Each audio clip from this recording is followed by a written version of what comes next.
generally speaking, acknowledge that you will die. and what would you like that to look like? How can you plan for it? What are certain things you would want or not want, depending on what happens?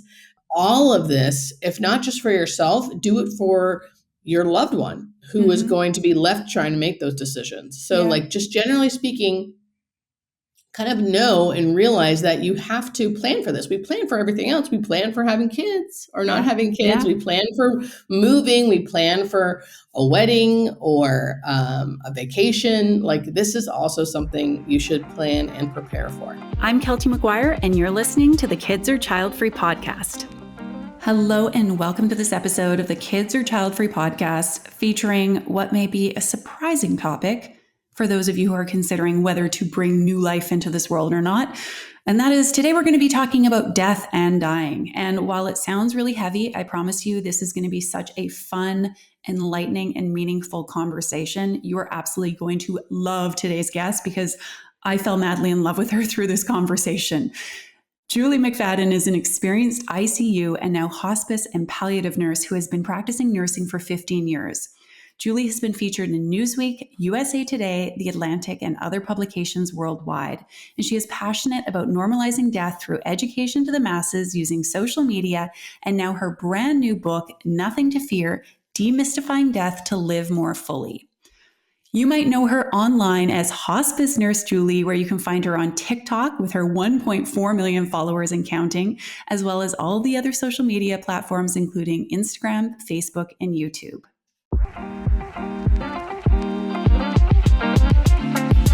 Thank you so much for being here, Hospice Nurse Julie. I am having a fangirl moment because I started following you on Instagram, several months ago. And I was like, this is the coolest Instagram account ever. And I understand you have a TikTok following as well, and you're on YouTube, and you've amassed legions of fans, which we're going to talk about the book in a second, but I know there will soon be more of them. But I just think, why don't we talk about death and dying? Because all of us are going to die, and all of us will know people, probably already do, know people who have passed. And I just love how you're making it something fun and playful and informative and removing a lot of the fear that we have around this topic of death. And I wanted to have you on. People might be wondering, why do we have a hospice nurse coming on the Kids or Child-Free podcast? But the reason why is that I have this theory that the end of life stuff, specifically when we think about life regrets, when we think about becoming old and unwell, when we think about being perhaps left by partners and loved ones, it weighs so heavily on our minds when we're making this decision, whether we're conscious of that or not.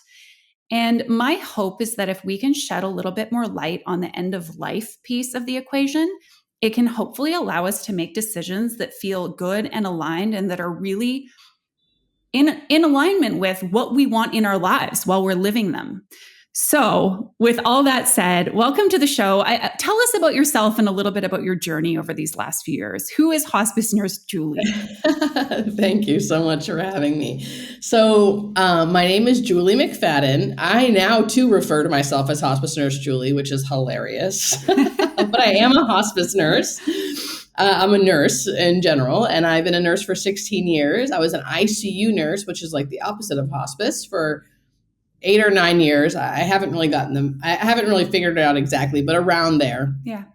And because I was an ICU nurse, it made me passionate about being some other kind of nurse, and specifically a hospice nurse. I hadn't done hospice nursing, so I wasn't sure if I'd like it, but I knew that we were doing many people a disservice in the ICU by the way they were dying there, which not everyone dies there. ICU is amazing for certain people, certain times. And then I feel like we do a detriment to many people because of how we try to keep life at all costs. Yeah. And I just saw people suffering and families suffering because of that. And I thought, man, listen, we're all going to die.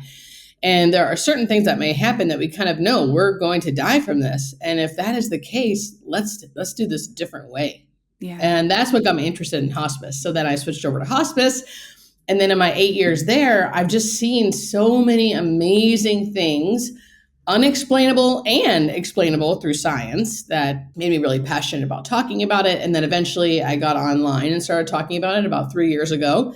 And here I am with you today. Oh my gosh, it's incredible. Now, we have to talk. Can we talk about the book quickly? Can we? Yes. Yes, that's allowed. Yes. Am I allowed to say I have a copy of it? Yes, I okay. think. No one tells me anything. I don't know. Mine says it's an uncorrected proof. I've got like an early copy of the book. So we're recording this now here end of May, but the book I think will probably be out or just have come out when we air this episode. What day is the book coming out? The book is coming out June 11th. Okay, amazing. This year, 2024. And it's worldwide. It's worldwide. Yay! So amazing. It doesn't matter where you're listening. Okay, and it's called Nothing to Fear, Demystifying Death to Live More Fully. And I'm glad you pointed out the worldwide piece because, Julie, you are a hospice nurse in the US, which of course things may look a little bit different there relative to some other countries. But dying, I'm going to guess, looks kind of the same everywhere when somebody dies. Dying looks the same. Yep, dying looks the same. And there is specific stuff about U.S. hospice specifically in that book, but generally speaking, it is a book educating about the dying process, generally speaking, and how to prepare for it. Yeah. And that will span, that doesn't matter where you live. Yeah. For the most part. Well, I have to say, I read the book. I love it. There's so much great information in there. And I have to say, it's not just, knock on wood. Nobody I know is, I mean, we're all dying, as you say in the book, but like, it's not something that I'm actively taking from for a situation right now or for my own impending death, but I'm actually just finding it helpful to think about my life and some decisions that I know Chris and I want to make around like future planning, which I think is important for all of us to do. And I also have to say, I lost my dad 6 years ago. And it's helping me understand and give a little bit more context to some of the things that I also saw then. And so I really want to suggest to people, like, get your hands on this book as soon as it's out. Nothing to Fear, Demystifying Death to Live More Fully. And we'll talk more about it today, but I wanted to kind of set the stage because you do have this book coming and I just know it's going to be such a gift for so many people. And I literally will be gifting it to people like, oh, somebody died. Hey, or somebody's dying. Check out this book. Thank you. Yes, that's what I want it to be a staple like that. It's so hard because when you're putting out a book, your publishers, rightfully so, are pushing you to push it. And I'm not one to want to push things on people. It feels, even when it's my thing. Yeah. But generally speaking, I feel like it's a good book to have. Like, it's not like a textbook, but it is an educational book. And then I weave in stories to make it so it doesn't feel like a textbook, hopefully. Yeah. But it's kind of like a guide. It's a guide to help decrease fear around a very unknown topic, even in healthcare. Yeah. It's unknown. Totally. So I hope people like it. And thank you so much for being willing to have me on and talk about it. And it's just, I'm really grateful. Well, I'm excited to do so. And I actually was asking a few questions over on Instagram a couple of days ago and just sort of saying, that I'm having you on. Do people have questions? What do they want to hear about? And one of the questions I had is like, do you think for these people who are listening, who are very stuck in the decision of, do I have kids or stay child-free? Do you think if you maybe felt less fearful about the prospect of your death, that this decision might feel a bit easier? And about 20% of the people who responded said, yeah, I do think it would feel easier if I felt less afraid about death. And about another 20% said like some good food for thought for them. They were like, oh, I'd never really thought of it in those terms. And then the other half, I mean, I guess they're good. They're like, nah. They hadn't gone there yet. They're like, I need to think about when I'm going to die. Like, give me one more thing to consider, Keltie. So sorry, folks. I guess we want to talk about this. So, okay. So funny. As is custom on the show with all of our guests that we bring on, I always like to start by asking people, what is your kids or child-free decision? Namely, have you made that decision? And if not, like, how are you feeling about the topic of having kids or staying child-free? Well, like we talked about earlier, I'm 41, going to be 42 this year. My boyfriend, who we are very serious, is 50 something, 52. I should know this, but my point is like, as far as childbearing, we're getting older, right? Yeah. And, to be honest, I was not one of those women that was in their 20s thinking, oh my God, I can't wait to have kids. I had roommates in college that would talk about the smell of babies and how they couldn't wait. And I remember thinking, what the hell? I do not have that. I do not have that. Yeah. I was so self-consumed with what I wanted to do and what I was doing. And so honestly, it took me until about 35 until I was like, oh, maybe I would want to have kids. And I feel like that was a real biological response. Like, I feel like my body was being like, hey, if you want to do this, you should do it sometime soon. And like I could kind of feel it in my body, like the possible want of that. And then, no, I don't at all think people have to be married or, I think you can do it all types of ways. But I personally wanted to like have a significant other that I wanted to have a baby with, and it just never happened. Yeah. So here I am, 41, and like, I mean, it could still technically happen, right? I'm not like, so maybe it could still happen, but if it doesn't happen for me, I've just seen how, like, I think a lot of like, which we'll talk about, the whole fear of like, what happens when you get older and what about this? I don't know. It's never been that big of a thing for me. I have friends now who are my age who have not had kids yet, who are really torn up about it. And for some reason, I just am not. I'm just not. Like, if it happens, that'd be wonderful. And definitely the older I get, now that I'm 41, my body really, it actually feels like my body's like trying to get me pregnant. Like, it feels like I have, I don't know, is this a rated G podcast? Oh, no, it's definitely not. Okay. Please, I'm like, do tell. I'm like on the edge of my seat. I'm like, what's happening in your body? Like, I'm like trying to look at her and discern underneath her scrubs. Oh my gosh. I think it's so fascinating because talking about like knowing when you're ovulating and stuff, I've always had a regular period. Like, I've had really bad PMS, but not like bad periods specifically. Yeah. But now in my like late 30s, early 40s, when I'm ovulating, I can feel it in my bones. Do you want to make babies, so to speak? I want to make babies. I want to make babies. I'm like, it makes you want to have babies. Yeah. I'm like wildly horny. Like, I feel like a monster. Like, I'm like, you're a lucky man. Right? I was like, this must be how like teenage boys feel. Like, this is, so it's just funny like that. Like, I have a tracker just so I know, but I don't need a tracker. I can feel it in my bones when I'm like ovulating, because my body's being like, babe, if you want to do this, you got to do this soon, you know? And that wasn't like that when I was 19, 20, 25. Like, I didn't have those. I mean, I just didn't have that. Only until my late 30s did I start really feeling like a woman, in the sense of like, I need and want this. Yeah. And I've been purposely trying not to have babies, so I'm not having them. And I was going to be nosy. I'm like, can I be nosy? Because you sort of made it sound like, well, if it happens, great. But like, you're trying right now for it not to happen. That's correct. Like, I'm not allowing anything to happen that would cause a baby to be formed.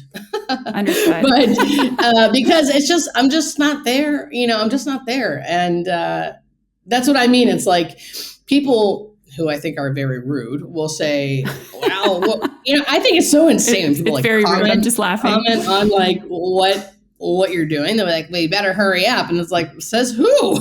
For what? Why? So I realized that I realized that, well, you probably won't be able to now. And it's like, okay, well, oh well. Yeah. But eventually, if my boyfriend and I decide we want to start trying, we will. Yeah. And if it doesn't happen, it doesn't happen. And if it does, it does. But right now, we are purposely having it not happen. How does he feel about things? Have you had that conversation? We have. He's all for it. He's all for it. But also, like, if it doesn't happen, it's okay with him too. Yeah. Yeah. Okay, we'll have to touch base in like a couple of years and see what's happening. I know. I feel like that's kind of like the next thing, like after the book launch, after, him and I have kind of talked about it, but we'll see. We'll see. And if it doesn't happen, like for some reason, I feel okay about it. I feel okay about it. I like the openness that you have. And I think it's sometimes hard because we often go into things thinking I'm open with what happens. And then as soon as we make that decision to like, let's say, try to get pregnant or what have you, then it's like, oh, maybe I'm not okay with whatever happens. So I think, being in that space is like reside in it. If it feels good, it's like, sounds like there's an openness there, but you also have so many other things happening in your life and you've got this great relationship. You have this book coming out. Like, I'm glad to hear you're focused on those things right now. Yeah, that's a good point too. Like I've never actually tried to get pregnant, so so I don't know what that feels like. But I could feel how that would feel, like disappointing month after month if it's not working. Yeah, I'd have to really work at that. But that's like my whole life. I've always been one to work at acceptance for what is. Like, I don't want to suffer. I don't want to create my own suffering. Yeah, and I will if I allow myself to focus on like, it has to be this outcome. And if it's not, then I'm not okay. It's like, that's not how life works. No. Wow. You know? Okay. So you're already dropping wisdom here. I'm like, how can we learn to embrace this accepting with what is? Because I know for me, this is probably one of my big life journeys, is this like letting go and being okay with what is. So is there a certain experience that taught you that? Or do you think that's just kind of the way that you're like built? It's in your DNA? Well, I think I've always been, even as my earliest memories for real, like 4 or 5 years old, of like kind of contemplating life. What's this all about? Why are we here? What's happening? Like, I've always been like that. And I think because of that, I've made me like a seeker and kind of curious about life and why things happen. And there's a lot of suffering sometimes in that, at least for me, there was. And then I don't want to suffer and I don't want to feel pain. So then I try to seek out how to just be more self-aware, right? So there's just been a whole journey of that. And I'm really interested in that too. Like, it interests me to be introspective and learn how to be okay with what is. And also, like, I've gotten the things I've had many years of like getting things that I thought were like what I needed. And then realizing like, oh, that's not it. It's never going to be the thing or the place. Like, everywhere I go, there I am, you know? So I've really learned to try to cultivate like inner peace, inner contentment, knowing that whether I had a baby or not, like, I mean, if we're on the topic of babies. So whether I had a baby or not, like, it won't, of course, a baby is amazing. So it's not like it won't bring me joy and I won't love the baby, but it's also, things and people, places and things will not ultimately fulfill you ever. Ever. You have to be okay with what's going on inside you. So. Amen. I couldn't agree more. And I know the people listening, I mean, all of my clients and people in the audience I connect with, they are very also introspective people, self-aware. And I do agree. I think it does come with a degree of suffering, but there's also certain like freedom and enlightenment that comes in that if you're willing to do that hard work. So thank you for sharing that. Okay, let's talk about death and dying and the kids or child-free decision. And I have so many different questions around this. Now, let's look at things sort of on both sides of the equation. Now, a lot of people, when they talk about having kids, and I think you and I probably, we don't even need to say that we disagree with this line of thinking, that this is a good reason to have a child, but the notion that, well, we have children because there's someone to take care of you and be there when you're old and dying. So my question is, people who have children, child or children, are those kids there caring for them all the time? Sometimes? Never? What do you see, having witnessed hundreds of deaths? I'm going to guess many of whom are parents. Yeah. So, yes and no. Like, never as a hospice nurse have I thought, oh, thank God this person has children that can care for them. Like, it's just not, because like sometimes they can, but usually they have a family. They have a job. They have things that they have to do. So that's just not the case. Like, it's not the case that like you have children so they can care for you, because usually, the children have their own lives and they want to try to care for their loved one, and they all do the best they can. And yes, it can be helpful, at times, and other times the kids aren't around. So it just depends. Now, there are definitely deaths that I've seen where it's like, wow, look how amazing this is. Like, the children are here, the grandchildren are here, great grandchildren, aunts, uncles, nieces, like the whole family. That is a type of family. That's a type of family, right? Like, that's not everybody. That wouldn't be my family, right? Like, that's not how I love my family, but it would not be like that. So I think it depends on family dynamics, right? And I've seen one of my most favorite stories is of a woman who never had children. Okay, tell us the story. Oh my God. I love her. I love her. So I call her Maribel in my book.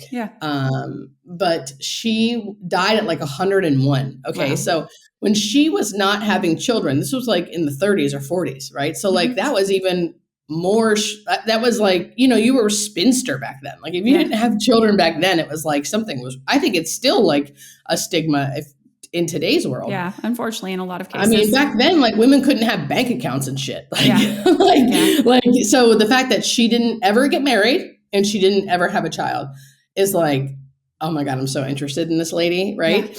And she had, I just remember like on her last days, So first off, going into her house, she had this paid caregiver that was always there. And she was kind of quiet, but she was always really sweet. And her house was just like full of like pictures of her life and like all these different and cool things she did. And you could just, she just seemed so cool and like, wow, like I know she's dying and she's kind of quiet, but I know that she's had this like amazing life because you could just look around her house and like see all the amazing like periods in her life that she had. And on her deathbed, when she was actively dying, which means you're usually unconscious and not eating and drinking, your body's doing the biological thing it needs to do.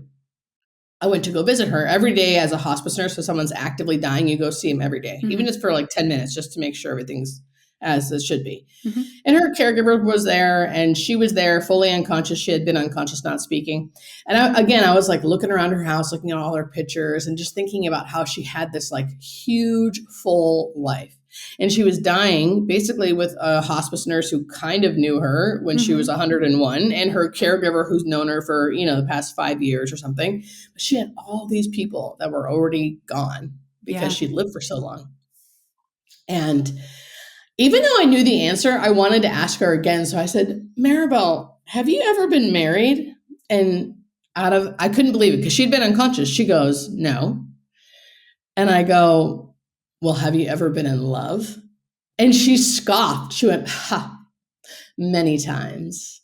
And at that moment, it was like, oh my God, of course. Like I'm seeing this like little old lady, right? Who's like 101 and that's all I know of her. But she's had this lifetime of like love and lovers and friends and family. And it just felt like she died so peacefully. Yeah. And it just reminds you that like people can have these big, huge, and that death felt just as beautiful as the death with all of the friends and family around. Yeah. Because she seemed so content with like what was and what is, and had this really big, full life.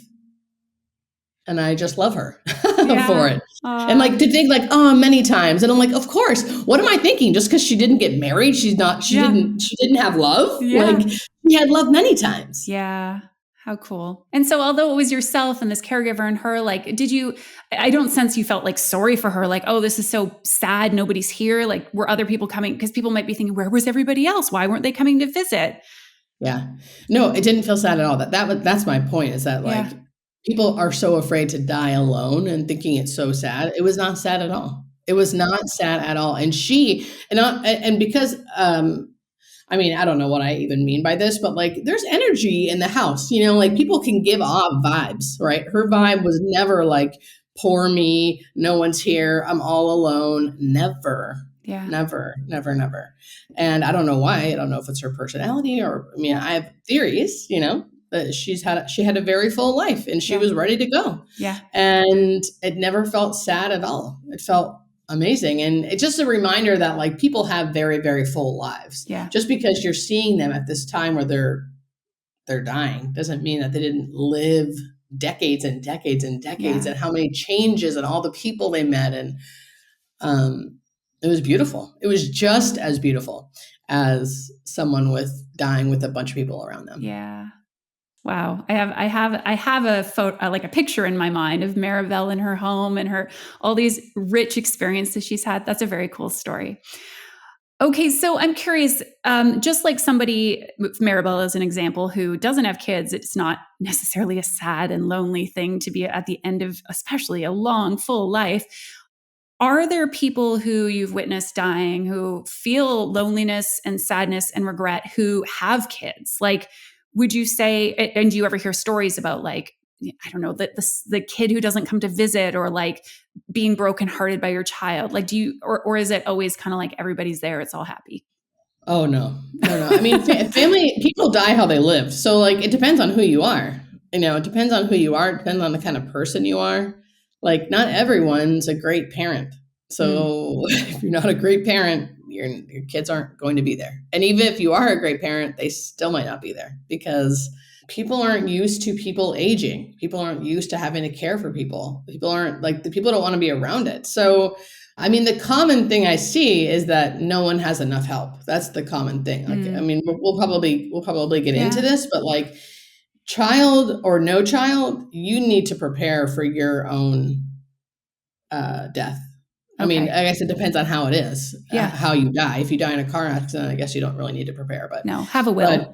Yeah, have a will. Potentially exactly, end of life wishes, for if you're, let's say, on life support or something, it's good to think through those Yes. circumstances. But okay, well, let's talk about it now. So regardless of if you have kids or don't have kids, how can we ensure that we have sufficient care and that we're in as good and comfortable as a position as possible when we meet the end of our life? Yeah. So there's like a several things. So one is like your personality and your ability to be flexible and be okay with change. So like many people who are really independent, and I think a lot of people who, I could be wrong, but like if you're used to living your own life, right? Yeah. Not having children, and you can do whatever you want to do and go and do whatever you feel like doing, it gets tough when like that doesn't exist anymore. Yeah. And you're I like, can see wait, that. now I need help. Now someone needs to be in my house. Like, I don't want someone here. You need to understand that like that's inevitable usually. So like we need to get comfortable with being flexible with our lives changing and being debilitated at times and needing someone to help you. So that's one. Two, being comfortable with change. And I'm saying this to myself because I'm not very comfortable with change, nor am I flexible. So like, I get it. You said that in the book, actually. You're like, I'm very independent and I think this would be hard for me. Yeah, this would be really, yes. Like, so I just know that that's important. So knowing that that's going to happen and trying to get comfortable with that and being willing to get help. And then two, the help. Help is expensive. So healthcare, your general insurance is not going to pay for any of this. None of it. So in America, anyway, it's a huge missing piece in our healthcare. So sometimes long-term care insurance will pay for some stuff, but even then I almost feel like it seems like a scam. You have to really look into like what you're paying into for long-term care insurance. But that could be an option, or saving money for this. And like literally setting aside money now to have a chunk of money. So at the end of your life, you can pay someone to help you. Otherwise, you're going to have to go somewhere, which is fine too. But most people don't want to go somewhere. They want to stay in their house, right? So, well, and I think it depends where you live too and the quality of that care. I hear drastically different stories depending on people's circumstances, and where you're going, I think is going to make a big difference. So yes. So, and I know that might sound depressing, but that is what I would say to anyone, children or not. So it doesn't matter if you have children. Yeah, it doesn't matter. You need to still be saving money to have paid caregivers. So if you've been listening to the Kids Are Childfree podcast, you might be thinking, wow, Keltie asks such good questions. Now, maybe you're not thinking that, but I have had multiple people say they really appreciate the questions that I ask the guests on the podcast. And if you would love for me to put my thinking cap on and to ask you thoughtful questions to help elicit connection with your own desires and help you figure out what it is you want when it comes to your kids or child-free decision, you're definitely going to want to check out my one-on-one coaching offers. I work with a select number of individuals each and every month to help them get clear on the choice that is right for them, whatever that may be. If you want details on how we can work together, you can head to kidsorchildfree.com. I will also link directly to the page where I have details on my one-on-one coaching work if you want to check that out. And if you're curious about how this all works and whether it's the right fit for you, you can also book a complimentary 30-minute call with me where we can talk about your unique situation, where you're struggling with this decision, and how I can help you in the form of one-on-one support. You know, it's interesting. I've shared this on a past podcast episode, but my dad was disabled at 56. He became a quadriplegic in a mountain biking accident, which is horrible. Yes. Stating the obvious. Yes. He was ventilated, so he had zero autonomy and he had to be essentially supervised or kind of monitored all the time. And, you know, so many of the points you're bringing up are so relevant for me personally. And they're also partly why, I guess in some case, I feel fear, like if something like that was to happen to me, well, I mean, it would be horrible because it would just be horrible. But like the idea of having children there doesn't actually ease anything about it for me, because what I know is that A, my dad wanted us to continue living our lives. B, a lot of that care was to a degree and an intimacy and a involvement that would not have been possible for us.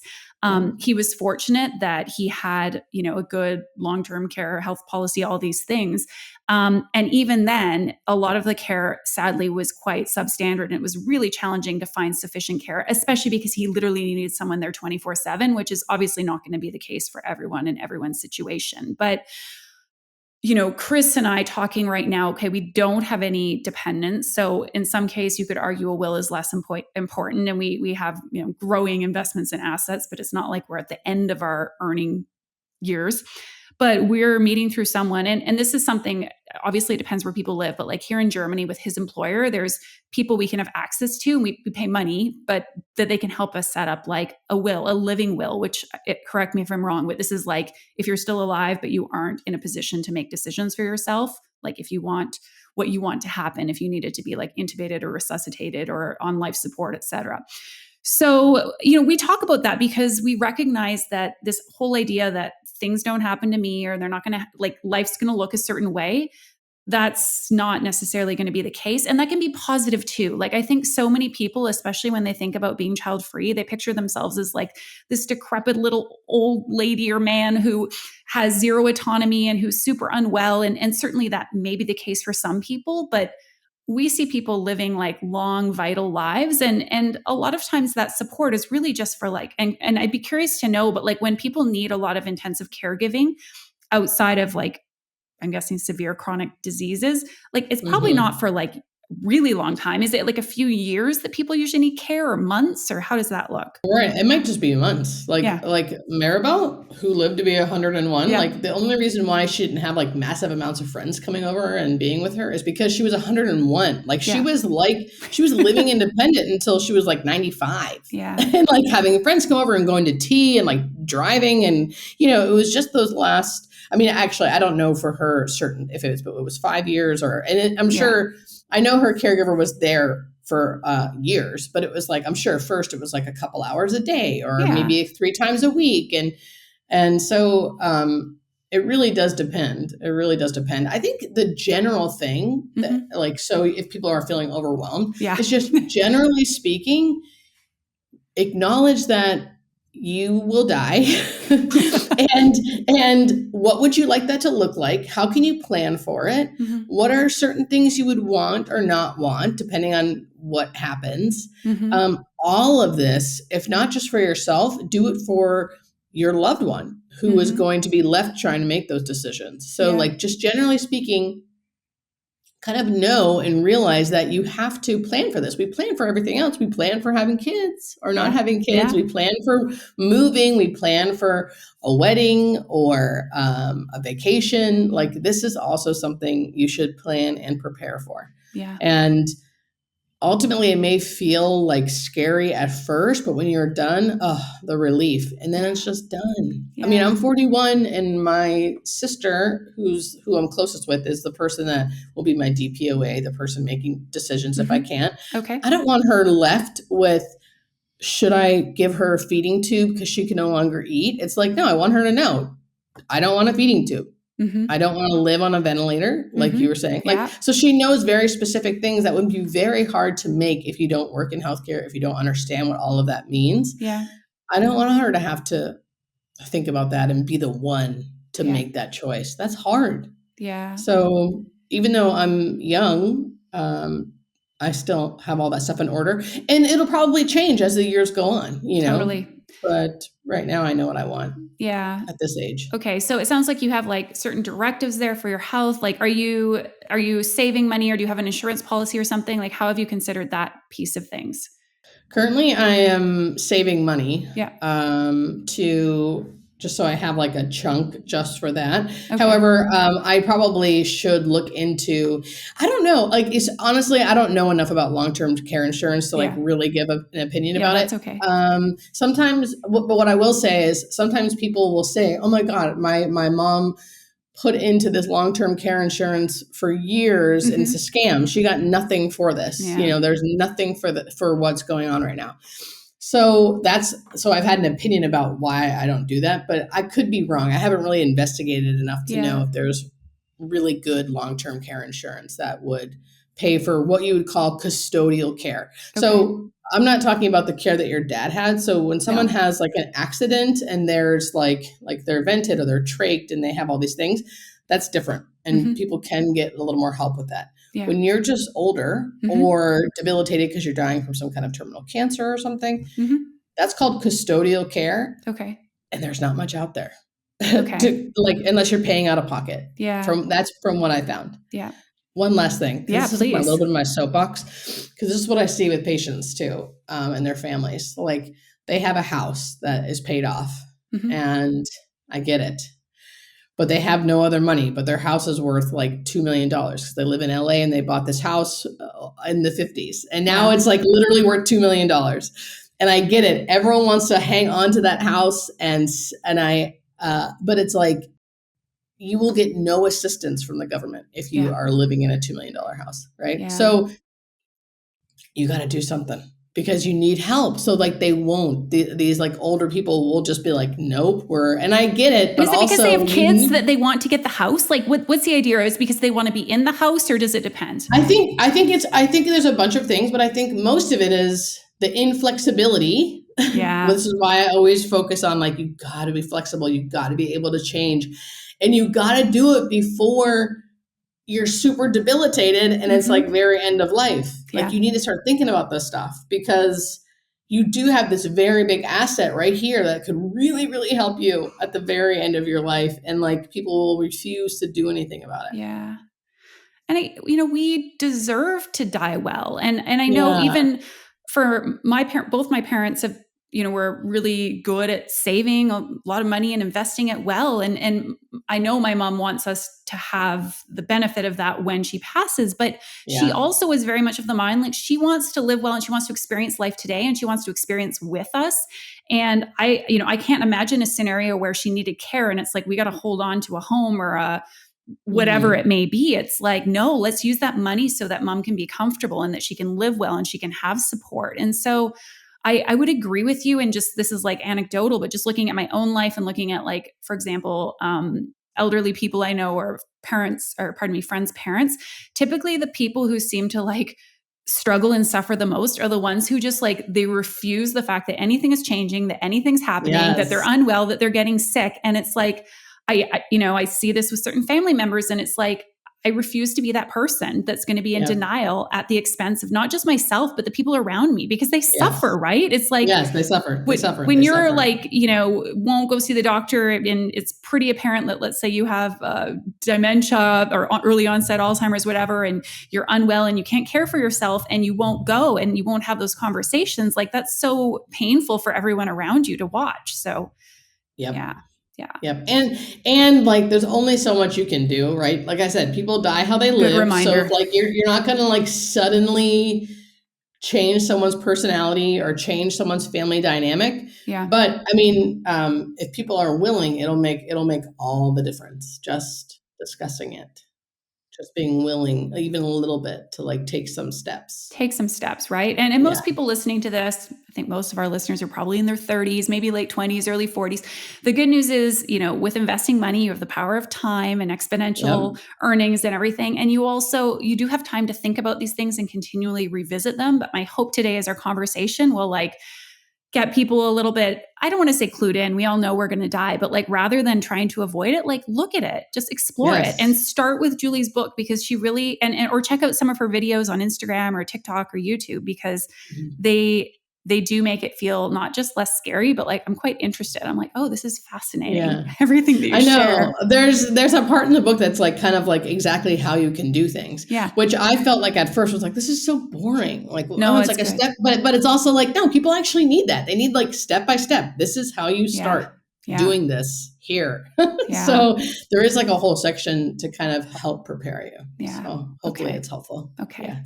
I have a couple more questions for you. One is, so I'm curious, like with people who don't have kids, maybe they have a partner, maybe they don't. Obviously, partly is probably going to depend like where they're at in their life. If somebody's already passed or maybe they're younger. who, in the cases where people are there, who's there? Like who's visiting or who's helping if you're a person without kids? If you're a person without kids, it depends on how you lived your life. So that is another big thing. There are many people without children. I can think of one person in particular. Again, I'm not trying to actually do this, but this is like what's actually happening. So there's a woman in my book named Cynthia. Yeah. I called her Cynthia. Yeah. She never had children and didn't have a partner. But she had a very full life, full of like community. And I actually can't remember if like her community came from church or like what the deal was, like why she had all this community, but she did.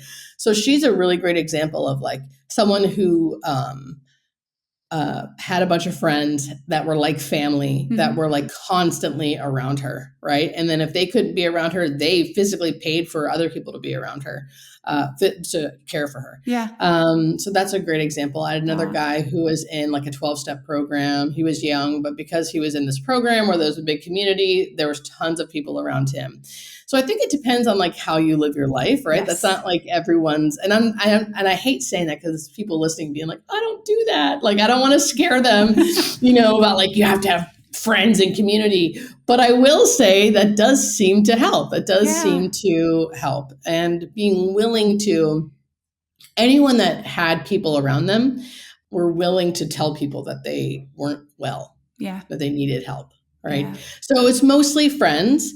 And of course, they still had family. They still had aunts and uncles and parents, depending on how old they were, siblings. So a lot of times they had siblings around. Yeah. So I really mean it. I'm not just saying that because this is a podcast where people are maybe not be having kids. That has never been like a thing in my mind. Like I've never been like, oh, they're having a worse death or her death is harder for them because they didn't have children. Honestly, it's never even crossed my mind because there's always someone there. And really, if there isn't, it's more about the person than anything else. Yeah. There's just some people that will, because of whatever reason, mental illness, mental health issues, where they have shut everybody out, and it's even hard for us as healthcare workers who need to be there to help, for them to even get help from us. Are you familiar with somebody by the name of Bronnie Wary, who's a hospice nurse who wrote this book, 5 Regrets of the Dying? Have you heard of this book? I've heard of 5 Regrets of the Dying. I feel bad that I didn't know who the author was. That's okay. I think I said her name right. I'm pretty sure it's Bronnie. Bronnie. Yeah. I love it. And I have not actually read the book, but there's been articles. I think actually the book was initially based on an article that was written. It was her experience as a hospice nurse, having heard about people's regrets at end of life. And the number one regret is apparently that I wish I lived a life that was true to myself instead of what other people wanted for me. Yeah. And so I'm curious to hear from you, having been there at the end for so many people. Do people ever share regrets or like remorse or those feelings with you? And if so, like, would you say there's any kind of common threads or things that you hear again and again? The main one that I hear is that they wish they would have appreciated having health. Yeah. So like so they just, because a lot of times maybe they have nausea and vomiting or they have pain or it's really hard to walk. So them being like, man, I wish I knew how lucky and great it was to like feel good. Yeah. Just the everyday. And that always hit me really hard because it's like, damn, that's right. I do a gratitude list every night, and every night I put healthy. I'm grateful for feeling healthy. So that's one. Number one's that one for me anyway. Yeah. The second one is like working their life away, right? Mm-hmm. So like someone who just like constantly was working. Now if I was a listener and I heard that, I would be annoyed because I'd be like, well, what else am I supposed to, like, if I have to work, so my thing for that, like when I hear that is, okay, so how can I still work, right? To like make my life go.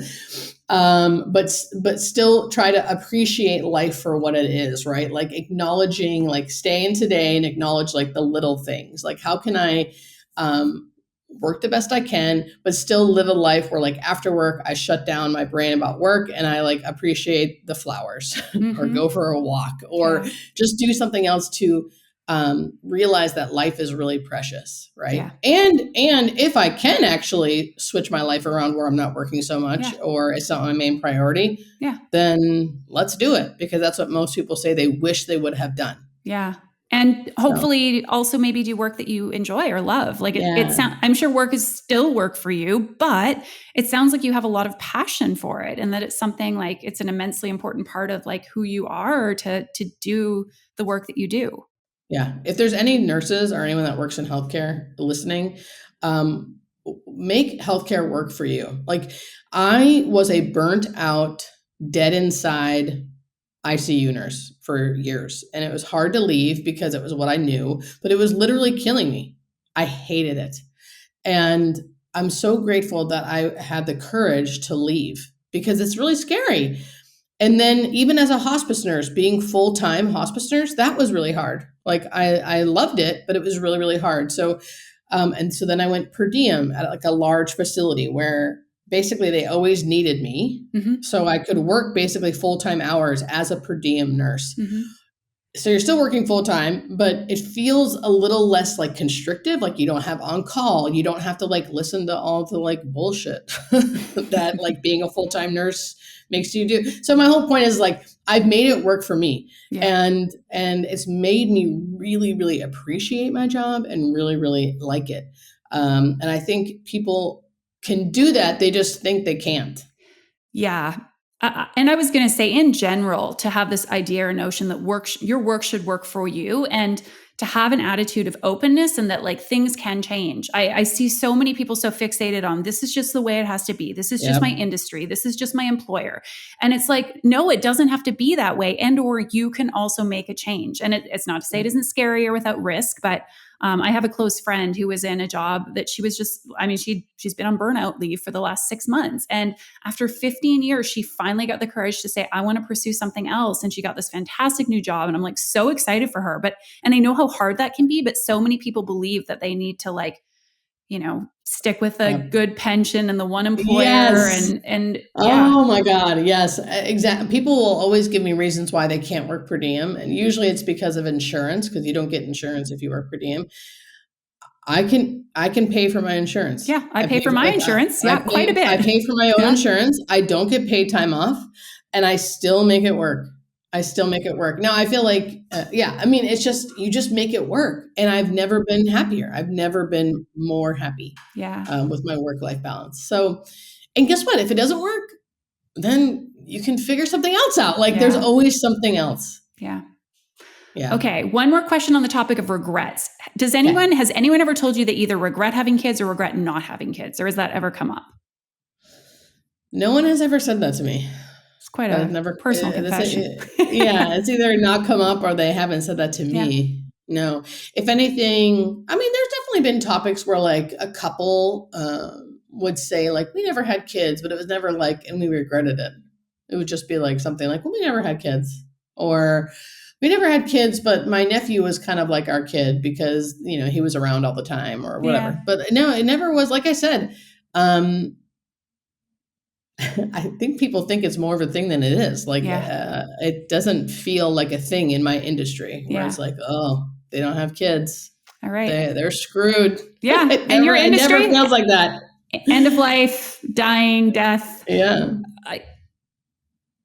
People might be wondering, you were an ICU nurse and now you're a hospice nurse and you just love what you do. Tell me where you find the joy and fulfillment in being there at the end of people's lives.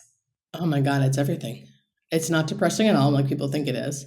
The connection that I get with people, whether they're at the very end of their life or not, like the fact that I get to go into people's homes, because that's the kind of hospice nursing I do. I go into their homes and I get to like see their house that they bought in the 1950s and it's like still the same, and all their pictures, and like really get to connect with them and their families. That's like the most beautiful thing ever. That's what makes me feel like this is what life is all about. Like getting to connect with people.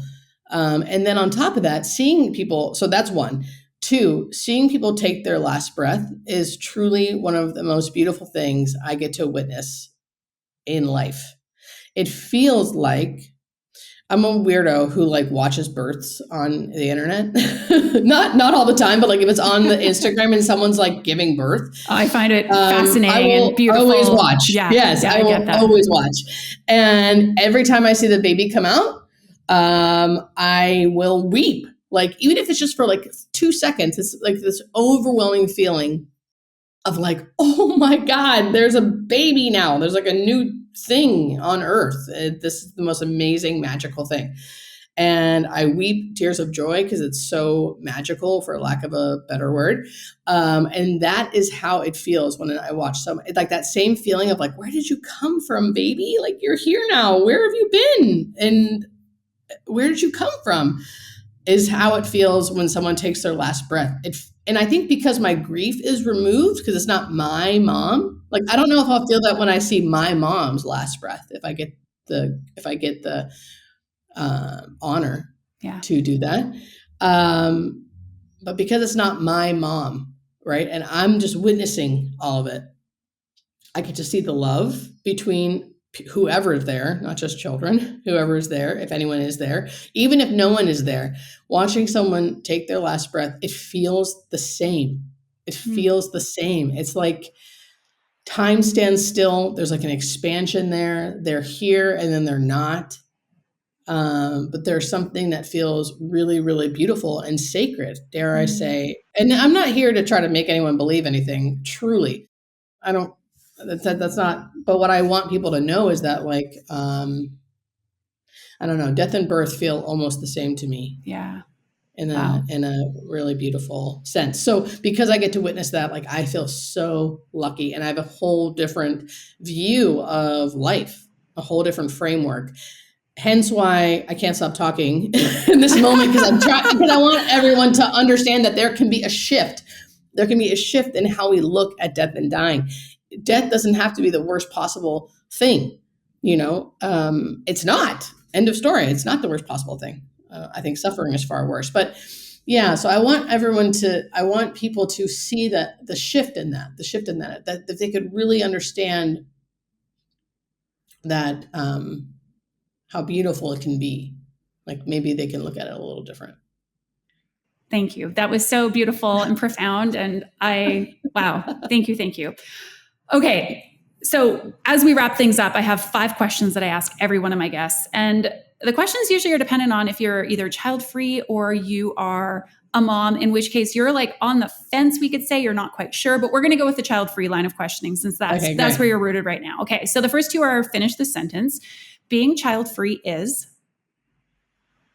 Freedom. You're like, giving gives me freedom. Yeah, so good. Mm-hmm. Being child-free is not? Bad. I have like cold medicine brain. 1-word answers. I'm like, no, that's perfect. Anyway. Oh my gosh, okay. So good. Okay. I had my mother on. They were like 400-word answers. I was like, we're going to trim those a little bit. All right. Bless your heart, Jan, if you're listening. Yes. Okay. What is one thing that you think would make this decision easier for people who are on the fence about whether to have kids or stay child-free? That no matter what happens, it's okay. Yeah. I think it's hard for people to believe like that is how I live my life. Like no matter, like I really, really believe that it's hard to have that feeling. I don't feel that every day, but ultimately I know in my heart of hearts that no matter what happens, it's okay. Yeah. Yeah. Okay. What is one thing that you would like parents to know or moms to know? That they're doing a wonderful job, even though it probably feels really, really hard. And lastly, if you could give one piece of advice to someone who's currently on the fence about whether or not to have kids, what would that piece of advice be? It's okay. I just want people, yeah. I mean, no matter what happens, it's okay. That piece of advice. Yeah. That's perfect. It's okay. Are you sure? Yeah. I feel like I'm just saying the same thing over and over again. It's because I feel like I need to change the third question because I sort of think of it as like societally or culturally, like what's something that would make this less pressurous? Like, oh, if we had more like support for moms or but I don't always frame it that way. So it's perfect to say it's okay. Yeah. It's okay. It's like drives the point home. Yeah. Because I think I consider myself like lucky that I don't have that feeling of like, but what if it's not? Like, I don't know. I feel really lucky that I like have insight that I just feel like no matter what, it's okay. And I'm glad you've shared and gleaned that insight with us and to us, because I think it helps. I really do. So thank you so much for being on, Julie McFadden, hospice nurse Julie. Where can we find you, and where can we buy the book? And is there anything else we need to know? You can find me on all social media platforms at Hospice Nurse Julie. So, not all, Facebook, Instagram, YouTube, and TikTok at Hospice Nurse Julie. I think YouTube is the easiest to find what you're looking for. It's really organized and labeled. That's why it's my favorite. And there's like more information there. And for my book, you can go to my website, hospicenursejulie.com. And that's where you'll find all the different links to everywhere. You know, if you're in Europe, if you're in Australia, New Zealand, India, Germany. So cool. It's coming out everywhere. I love that. Yeah, that's so amazing. So you can find it there, or you could always just Google Nothing to Fear by Julie McFadden. You can get it, Amazon or wherever. It's out there. You'll find it. Thank you so much for being on here today. Thank you for telling us it's going to be okay, that we really do have nothing to fear, and hopefully helping to empower us to make whatever decision feels right for us. Yeah. Thank you. That concludes another episode of the Kids or Childfree podcast. Thank you so much for tuning in for today's conversation. Now, if you have not already done so, first of all, I want you to give us a follow over on Instagram. Our handle is @KidsOrChildFree. Otherwise, I will link to that in the show notes. And what I would love for you to do is to slide on into my DMs and let me know, who would you like to hear on the podcast as an upcoming guest? This can either be someone in particular that you would love for me to have a conversation with, or maybe it's a certain type of guest. There's somebody in particular that you are wanting to hear from, whether that be, hey, Keltie, I want to hear from somebody who had kids later in life, or I want to hear from somebody who specializes in childhood trauma, or whatever it may be. Let me know who you want to hear from, who would be an ideal guest, and I will do my very best to get them onto the podcast for a future episode.